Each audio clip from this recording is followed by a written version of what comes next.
अब मैले कुरा गरेँ क्वेसन नम्बर 8 को an electronic company has obtained orders for 10 laptops.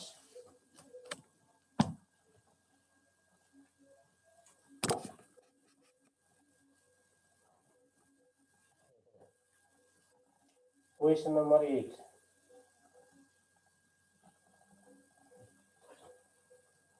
Any electronic company has obtained the orders of 10 laptops of type E, 9 laptops of type B and 6 laptops of type C भनेर दिएको छ।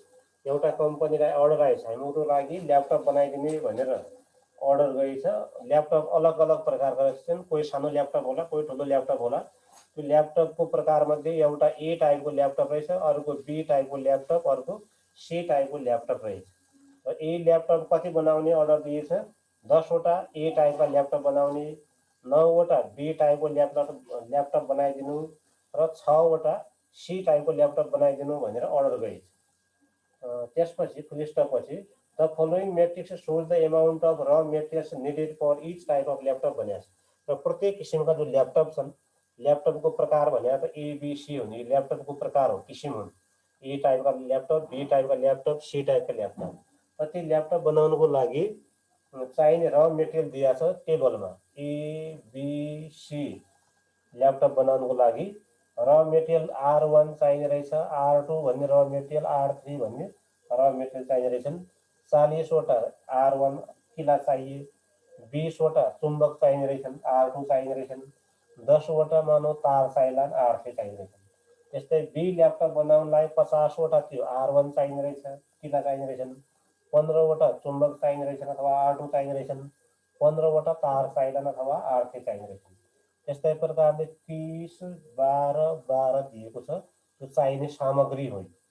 एउटा laptop ए बनाउनु पर्यो भने R1 40 वटा चाहिन्छन्, R2 20 वटा चाहिन्छन्, R3 10 वटा चाहिन्छन्, तब गएर एउटा ल्यापटप ए बन्छ।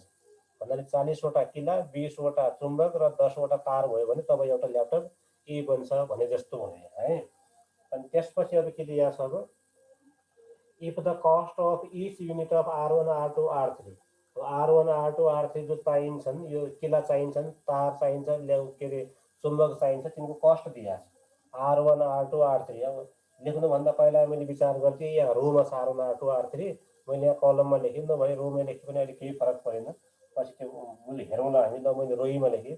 R1 को कस्ट हुन्छ भन्यो 5000, R1 5000 पाइन्छ भन्यो, R2 भन्ने र मेटेरियल चुम्बक भन्ने 6000 पाइन्छ भन्यो, R3 भन्ने र मेटेरियल त्यो तार भन्नेवाला 4000 पाइन्छ भन्यो है।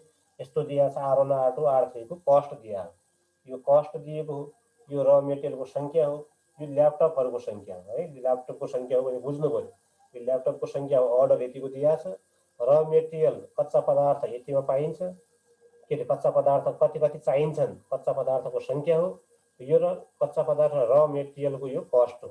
र मेटेरियल त किनेर ल्याउनु पर्यो, कम्पनीले जो बनाउँछ आफै हुँदैन, कहाँबाट किनेर ल्याउला, यिनीहरू यतिमा किन्ने हो रेस्पेक्टिभली भन्यो। अनि त्यसपछि find using matrix algebra number फर्स्टमा सोधेको छ। अब यति दिएका कुराहरू भयो, त को मेट्रिक्स कसरी लेख्ने पछि हेरौँला हामी अहिले। नम्बर फर्स्टमा सोधेको छ cost of materials for each laptop भनेको छ। प्रत्येक ल्यापटपको कस्ट कति हो भन्यो, भन्नाले ए ल्यापटपको कस्ट कति हो भन्यो। अर्को ल्यापटप भनेको बी थियो, एउटा बीको कस्ट कति हो भन्यो। त्यस्तै एउटा ल्यापटप सीको कस्ट कति पर्छ पत्ता लगाऊ भन्यो, नम्बर फर्स्टमा त्यो सोधेको छ। अनि नम्बर 2 मा the cost of materials for all laptops, जम्मै ल्यापटपको लागि मेटेरियल्सको कस्ट कति होला भन्यो। Cost of materials for all laptops, जम्मै ल्यापटप भन्नाले 10 वटा, 9 वटा र 6 वटा हुन्। ल्यापटपको जम्मा कति हुन् कि 10 वटा ए ल्यापटप हुन्, बी ल्यापटप 9 वटा हुन्, सी ल्यापटप 6 वटा हुन् भने जम्मै ल्यापटपको लागि कति कस्ट पर्ला त्यो पनि पत्ता लगाऊ भने। तपाईँलाई एउटाको लागि कसरी पत्ता लगाउने, एउटाको लागि पत्ता लगाउन सकियो भने त बाँकी फेरि जतिवटा लागि पनि पत्ता लगाइहालौँला। त यो त हाम्रो मेट्रिक्स रूपमा दिएकै थियो, यसलाई त कसरी मेट्रिक्समा लेख्ने भनेर हामी भन्ने छैनौँ। मेट्रिक्स अथवा टेबल जेमा दिएको थियो त्यो टेबलमा दिएको थियो, टेबलबाट यसरी मेट्रिक्स रूपमा हामी लेखिहालौँला। अब कुरा रह्यो ल्यापटपको सङ्ख्या यसरी कलममा लेख्ने कि रोमा लेख्ने, यो कस्टलाई पनि रोमा लेख्ने कि कलममा लेख्ने भनेर यो मेन जो मेट्रिक्स छ अथवा जो टेबल दिएको छ त्यसको आधारमा लेखौँला है।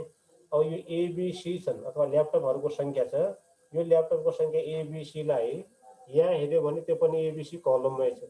यहाँ कलममा त हुँदाहुँदै यहाँ पनि हामीले कलममा राख्नु हुँदैन, योलाई त रोमा लेख्नु पर्ला है। जति बेला यो the number of the laptop can be written in the matrix form भनेर भन्ने छौँ, अथवा ल्यापटपको नम्बरहरूलाई म्याट्रिक्स फर्ममा राख्दाखेरि भन्ने बेला यसलाई कलममा लेख्ने छैनौँ कि रोमा लेख्ने छौँ, किनकि यहाँ पहिल्यैदेखि कलममा एबिसी छन्। तब एबिसीलाई यस्तो लेखौँला 10 वटा 9 वटा 7 वटा यसरी रोमा लेखौँला यो है। अनि यो त छँदैछ। अनि त्यस्तै प्रकारले जो कस्ट दिएको छ, कस्ट R1 र मेटेरियलको कस्ट कति पर्छ, R2 को कस्ट कति पर्छ, अर्को प्रकारको र मेटेरियल R3 को कस्ट कति पर्छ भनेर जो दिएको छ, अब यसलाई कसरी लेख्ने भनेर थाहा पाउनलाई फेरि यहीँ हेरौँला। यहाँ R1 R2 R3 तेस्रोमा छ, रोमा छ भने यिनीहरूलाई पनि रोमा लेख्ने छैन, यसलाई कलममा लेख्ने छौँ, किनकि पहिल्यैदेखि रोमा छ। पहिल्यैदेखि रोमा भएकोलाई अब हामीले कलममा राख्नु पर्ला। त यो R1 R2 R3लाई रोमा लेख्नुको सट्टा हामी कलममा राख्नेछौँ कस्टहरूलाई। R1 को कस्ट कतिमा थियो, R2 कतिमा पाइन्थ्यो, R3 कतिमा पाइन्छ भनेर यो 5000 4000 6000 जति पनि छ त्यसलाई हामी यसरी कलममा लेख्नेछौँ। अब यो त एउटा R1 को कस्ट हो 5000, एउटा R2 को कस्ट हो, एउटा R3 को कस्ट हो, अथवा एउटा किलाको कस्ट हो, एउटा चुम्बकको कस्ट हो। हामीलाई चाहिने त R1 त 40 वटा चाहिने हो, एउटा 40 मा पाइयो भने के अरे एउटा 5000 मा पाइयो भने 40 वटा कतिमा पाइला भने 40 ले यसलाई गुणा गर्नुपर्छ। एउटा ल्यापटप ए बनाउनलाई जम्मा कति खर्च पर्छ पहिला त्यो पत्ता लगाउनु पर्ने छ। एउटा ल्यापटप ए को कस्ट पत्ता लगाउनु पर्ने हो। त एउटा ल्यापटप ए बनाउनुको लागि के चाहिन्छ पहिला त्यो थाहा हुनु पर्यो, अनि कति रुपियाँ दरले पाइन्छ त्यो थाहा हुनु पर्यो हैन। जस्तो यसलाई चप्पल बनाउनु छ, चप्पल उद्योगमा चप्पल बनाउनु छ भने एक चप्पल चाहियो तलको, अर्को त्यसको फिता चाहियो हैन, फिता चाहियो। यो तलको तलुवा कतिमा पाइन्छ, फिता कतिमा पाइन्छ, त्यही आधारमा चप्पलको मूल्य थाहा भए जस्तै यहाँ ल्यापटप ए बनाउनलाई 40 वटा R1 चाहिने हुन्। कतिका दरले पाइन्छन्, 500 का दरले पाइन्छन् भने 40 ले यसलाई गुणा गर्नु पर्ला, त्यो R1 मेटेरियलमा लाग्ने खर्च होला। त्यसपछि R2 कति चाहिने, ए ल्यापटप बनाउनलाई R2 चाहिन्छन्, र मेटेरियल चाहिन्छन् 20 वटा चाहिन्छन्। त एउटा 4000 मा पाइन्छ भने 20 वटाको 20 गुणा 4000 गर्नु पर्ला, गुणा गर्नुपर्ने हो। त यिन दुईटा मेट्रिक्सलाई यसै प्रकारले गुणा गर्नु हो भने जसमा रोमा छ त्यो पहिला लेख्ने भन्नाले दुईटामा साझा भया जो R1 R2 R3 छ, त्यो R1 R2 R3 दुईटा मेट्रिक्स मध्ये रोमा कुन मेट्रिक्समा छ, जुन मेट्रिक्समा रोमा छ त्यो पहिला लेख्नु पर्यो। भन्नाले ठुलो मेट्रिक्स अगाडि लेख्नु पर्ला, यो सानो मेट्रिक्स दायाँतिर लेखेर मल्टिप्लाई गर्यो भने यो रोले यो कलमलाई मल्टिप्लाई भएर एउटा सङ्ख्या हुनेछ, एउटा सङ्ख्या होला। यो रोले योलाई गुणा गर्यो एउटा हुनेछ, फेरि यो रोले योलाई गुणा गरेर दोस्रो सङ्ख्या यहाँ लेख्नु पर्ला दोस्रो रोमा, त्यो तेस्रो रोले यो कलमलाई गुणा गरेर तेस्रोमा लेख्नु पर्ला, अनि एउटा आन्सर आउने। साइडमा लेख्नुपर्छ पहिलो मेट्रिक्स हो यहाँको एबिसी, यहाँ लेखौँला। माथि जे छ त्यो माथि लेख्नु हो। त यो कस्ट हो, यहाँ पनि कस्टै भयो, केही लेख्ने छैन। त एउटा ए को मूल्य यति भयो, एउटा बी को मूल्य यति भयो, एउटा सी को मूल्य यति पर्छ भनेर एउटा आन्सर हुन्छ क्वेसन नम्बर फर्स्टको आन्सर है। इच टाइप अफ ल्यापटपको कस्ट पत्ता लगाऊ भनेको थियो त। ए टाइपको ल्यापटपको कस्ट यति आउनेछ, बी को कस्ट यो हुनेछ, सी को कस्ट यो हुनेछ। यो अब जो आन्सर आयो यो प्रत्येक ल्यापटपको कस्ट हुनेछ। अब टोटल कस्ट कति हुन्छ भने जम्मै ल्यापटपको लागि कस्ट कति पर्ला भनेको छ त। जम्मै ल्यापटप भनेको यहाँ दिएको छ, ए ल्यापटप 10 वटा हुन्, बी ल्यापटप 9 बनाउनु हो, सी ल्यापटप त्यस्तै प्रकारले 7 हो कि कति थियो है, जति भए पनि कति थियो भनेपछि 10 9 र 10 9 र 6 थियो, 10 9 र 6 वटा उत्पादन गर्दछ अर्डर थियो। ए ल्यापटप 10 को अर्डर हो, 9 बी ल्यापटप 9 वटा, सी ल्यापटप 6 वटाको अर्डर दिएको हो। जम्मै ल्यापटपको लागि कस्ट कति पर्ला भनेको थियो त। एउटा ल्यापटप ए बनाउनलाई यति रुपियाँ चाहिन्छ भनेपछि 10 वटाको लागि कति चाहिन्छ त 10 ले योलाई गुणा गर्नु पर्यो। भन्नाले ए ल्यापटपको सङ्ख्याले ए ल्यापटपको प्राइसलाई मल्टिप्लाई गर्नु पर्यो। त्यस्तै बी ल्यापटप 9 वटाको अर्डर आएको छ, एउटा ल्यापटप बी बनाउनुको लागि कस्ट कति पर्छ यहाँनिर आएको हुनेछ, अनि एउटाको कस्टले 9 लाई गुणा गर्यो भने 9 वटाको कस्ट आउला। सी ल्यापटप 6 वटाको अर्डर आएको छ, एउटा सी ल्यापटपको प्राइस यहाँनिर आएको हुनेछ, कस्ट यहाँ हुनेछ। एउटा सी को प्राइसले 6 वटा सीलाई मल्टिप्लाई गर्यो भने त्यो सी हुन्छ। अनि जम्मालाई जोडिदियो पछि जोडिने हुन्। यो भन्नाले यो रोलाई यो कलममा राख्नु पर्ला। एबिसी यहाँ रोमा छ, यहाँ एबिसी कलममा आएको हुनेछ आन्सरमा। अनि यो एबिसीले यो एबिसीलाई गुणा गर्दाखेरि ए को भ्यालु 10 ले ए को भ्यालुलाई गुणा होला, बी को भेल्यु 9 ले त्यो बीचकोलाई गुणा होला, लास्टको सीले या लास्टको सीलाई गुणा होला त 10 इन्टु यति प्लस 9 इन्टु त्यति प्लस 6 इन्टु त्यहाँनिरको भेल्यु बराबर गरेर आन्सर हुनेछ है। त्यसरी सोल्भ गर्नुपर्ने हो। अब लेखौँ क्वेसन नम्बर 8। पहिला त्यो ठुलै मेट्रिक्सलाई लेखिदिउँ है, पछि बाँकी त्यसैको आधारमा बाँकीलाई रोमा कि कलममा भनेर अनि लेखौँ। लेख्दाखेरि त्यही गर्नुपर्छ, जो टेबलको फर्ममा दिएको छ अथवा मेट्रिक्सको रूपमा दिएको छ त्यसलाई पहिला लेख्ने, अनि त्यो अर्डर जो सुरुमै दिएको थियो त्यसलाई पछि लेखौँ। तर त्यसलाई के भाषा मिलाउने भनेपछि the following matrix shows the जो भनेको छ त्यहाँबाट लेखौँला हामी। The following matrix shows the amount of raw materials भनेको छ, हामी के लेखौँला कि the amount of raw materials can be written in the matrix form भन्नुला है। एमाउन्ट अफ र मेटेरियल्स दिएको हो त्यो, the amount of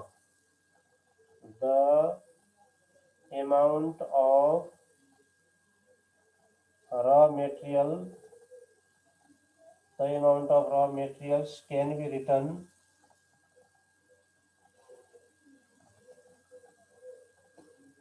in the matrix form.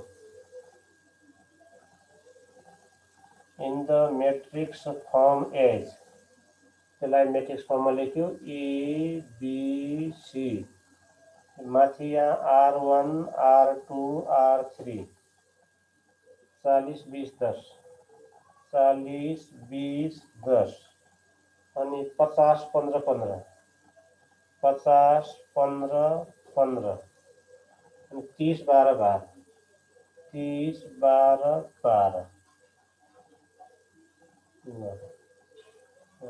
यो भयो। यसको नाम के लेख्ने भयो, इजिकल टु यहाँ पी इजिकल टु अथवा क्यू इजिकल टु के भन्दाखेरि पनि हुन्छ, नलेखे पनि केही फरक पर्दैन, नलेखौँ। अब त्यसपछि अब जो ल्यापटपको अर्डर थियो त्यसलाई पनि मेट्रिक्स रूपमा लेखौँ। भाषा त्यहीँबाट मिलाउन सकिने किसिमको छ भने त्यहाँबाट मिलाउला, नभए आफै लेखौँला। Any electronic company has obtained order of त्यति त्यति त्यति ल्यापटप भनेको छ भन्नाले त्यो ल्यापटपको सङ्ख्या हो। द नम्बर अफ ल्यापटप भनौँ, त्यहाँबाट त छैन, आफै मिलाउने जस्तो। द नम्बर अफ ल्यापटप भनौँ, ल्यापटपहरूको सङ्ख्या। The number of laptop can be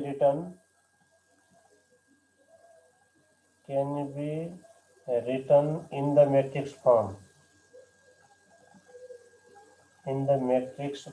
as FORM, form as ल्यापटपहरूको सङ्ख्या एबिसी को सङ्ख्या हो। त एबिसी पहिलादेखि कलममा भएको हुनाले त्यसलाई अब रोमा लेख्नु पर्यो, एबिसी। ए ल्यापटप 10 वटाको अर्डर हो, बी ल्यापटप 9 वटा हुन् र सी ल्यापटप 6 वटा हुन्। यसलाई रोमा लेख्यौँ। कसरी रोमा लेख्यौँ कि पहिला एबिसी कलममा भएको हुनाले तब यो फेरि आएर एबिसीलाई रोमा लेखेका हुन्। अनि त्यसपछि त्यो टेबलको तल दिएको छ अब if the total cost unit भनेर, if the total cost unit of each भनेको छ। हामी त्यसलाई के भनौँ कि the cost of each unit of raw material भनौँ, अथवा पुरै सार्ने पनि हुन्छ, जहाँ जे लेखिएको छ त्यो पुरै सार्ने पनि हुने हो। The cost of each unit of R1 R2 R3 can be written भनौँ न है, आर पछि can be written. The cost of raw material, त्यो र मेटेरियल हो। The cost of materials, the cost of raw materials can be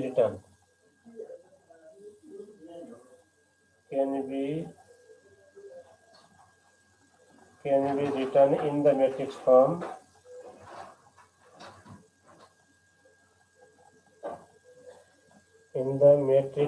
as raw materials को कस्टलाई पनि हामी र मेट्रिक्स फर्ममा लेखौँला। भन्नाले R1 R2 R3 का भेल्यु हुन्। R1 R2 R3 का भेल्यु कसरी लेख्ने भनेर थाहा पाउनलाई फेरि यो ठुलो मेट्रिक्स हेर्नु पर्यो। ठुलो मेट्रिक्समा R1 R2 R3 रोमा छन्, तब जो अब आउनेवाला R1 R2 छन् उनलाई पनि रोमै लेख्नु भएन, त्यसलाई कलममा लेखौँ R1 R2 R3। पहिल्यैदेखि यो रोमा छ तब कलममा राख्नु पर्यो हामी। 6 4 र 5 6 र 4, 5 6 र 4 हजारमा हुन है, 0 0 0 हजारमा छ।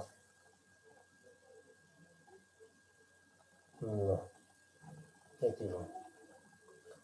अब नम्बर फर्स्टमा सोधेको थियो cost of materials for each laptop. अब प्रत्येक ल्यापटपको प्राइस कति हो पत्ता लगाऊ भनेर त पहिला यो मेट्रिक्सले त मल्टिप्लाई गर्नु परेन, यो त ल्यापटपको सङ्ख्या हो हैन। यो र मेटेरियलको कस्टले अथवा प्राइसले मेटेरियल्स कति चाहिन्छ त्यसलाई मल्टिप्लाई गर्नु पर्यो। यो फर्स्ट मेट्रिक्स र थर्डलाई मल्टिप्लाई गर्नु पर्यो। फर्स्ट मेट्रिक्स र थर्ड मेट्रिक्स मल्टिप्लाई गर्यौँ भने त्यहाँबाट प्रत्येक ल्यापटपको कस्ट आउनेछ।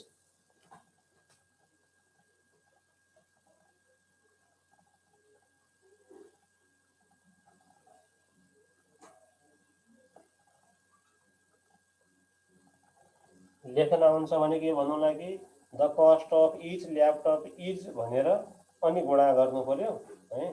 त्यसो भाषा सायद यसमा अलिअलि गाह्रै हुन्छ के को हो भनेर। तब हामी त्यसो के आउँदैछ भन्ने कुरा लेख्दैनौँ, खालि पहिला हियर लेखिदिन्छ। आउने भए त के लेख्नु कि इन दुईटा मल्टिप्लाई गरेर के आउने हो कि प्रत्येक ल्यापटपको कस्ट आउने हो। तब the cost of each laptop is भनेर गुणा गर्नु हो। हामीले लेख्यौँ हियर। अब इन दुईटा मेट्रिक्सलाई गुणा गरौँ। R1 R2 R3 रोमा भएको पहिला, आरहरू कलममा भएको दायाँतिर लेखौँ। तब एबिसी यहाँ माथि R1 R2 R3 40 20 10 40 20 10 50 15 15 50 15 15 30 12 12 30 12 12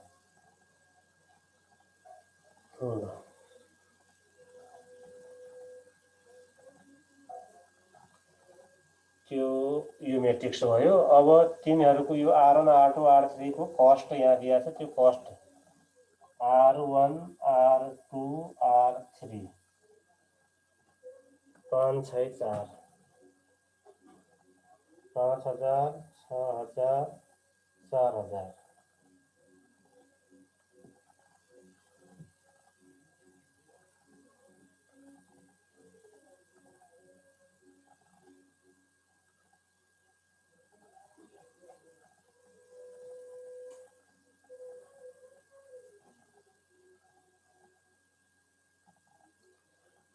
गुणा गर्दा कति भयो त रो बाई कलम, रोलाई राखौँ कलममा इज इक्वल टु पोस्ट पछि राख्न पहिला गुणा गर्ने। यो रोलाई टिपेर त्यो कलममा 500 को 20 भयो। 500 को 20 3 1 4 0 1 2 3 4 0 2 लाख भयो प्लस योले फेरि त्यसलाई गुणा गर्दा 20 20 मा जाने हो 6000 लाई 6 दुना 12 6 दुना 12 पछि 4 0 1 2 3 4 0 प्लस लास्टको 10 ले त्यसलाई 4000 तिर 40000 भयो। अब सेकेन्ड रोको पालो। फर्स्ट रोले लाई गुणा गरिसकेपछि अब सेकेन्ड रोलाई टिपौँ। 5 5 25 5 25 4 0 1 2 3 4 0 प्लस 15 छक्का 90 15 छक्का 90 3 0 1 2 3 0 प्लस 1500 को 60 3 0। अब लास्ट रोले यो लास्ट रोलाई टिपेर फर्स्ट कलममा राख्यौँ। 5 3 15 पछि 4 0 5 3 15 पछि 1 2 3 4 0 प्लस 12 6 72 पछि 3 0 प्लस 12 6 48 पछि 3 0। अनि साइडमा लेख्नुपर्ने कुरा पहिलो मेट्रिक्सको बायाँतिर जे छ त्यो यहाँ बायाँतिर लेख्नुपर्छ। यो एबिसी माथि दोस्रो मेट्रिक्सको माथि जे छ ऊ लेख्नुपर्छ। दोस्रो मेट्रिक्सको माथि हामीले लेखेका छैनौँ, त्यो कस्ट हो भनेको छौँ पहिल्यैदेखि, त्यो कस्टै हो भनेर हामी बुझिराख्नु छ। अब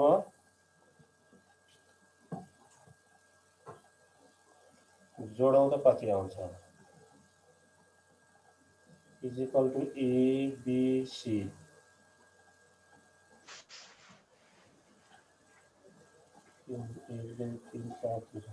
3,60,000 3,60,000 4 लाख 4 लाख कति 4